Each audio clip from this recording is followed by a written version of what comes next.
We begin tonight with a deeper look at environmental issues in Colorado's Senate race. Democrat John Hickenlooper faces Republican incumbent Cory Gardner in November, and environmental policy is one of the many important issues on the table.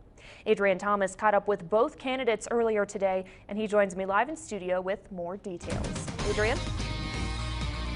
Katrin, Senator Cory Gardner toured the Colorado National Monument today to see how his Great American Outdoors Act would benefit maintenance needs there. He's been touting this major piece of bipartisan environmental legislation as the campaign season heats up. His opponent, John Hickenlooper, is openly critical of Gardner's environmental record and vows to tackle climate change and the environment head-on if elected to the Senate.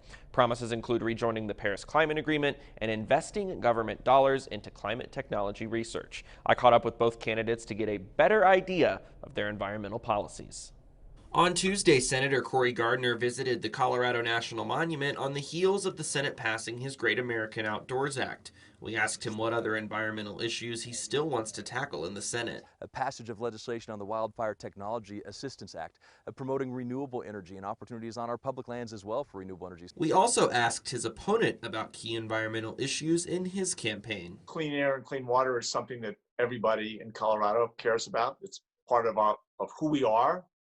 But we also recognize that outdoor recreation has become a major part of our economy.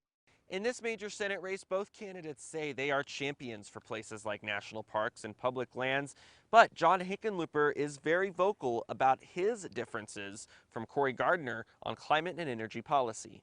A major point of contention is Senator Michael Bennet's Colorado Outdoor Recreation and Economy, or CORE Act. This bill would designate new protected lands in the Centennial State. It's got broad-based consensus, and yet Senator Gardner won't support it. That's a good place to start. I mean, the Thompson Divide, Camp Hale, these are places that should definitely be protected. Bennett recently called for Gardner to include his bill in the Great American Outdoors Act. Here's what Gardner said when asked about this. It's Senator Bennett's legislation. I'm not opposed to Senator Bennett's legislation. I want to make sure that we have people who support all of our public land efforts. So you'd have to ask Senator Bennett about whether he's going to get that bill passed or not. The Great American Outdoors Act is a piece of legislation that really doesn't designate any new lands.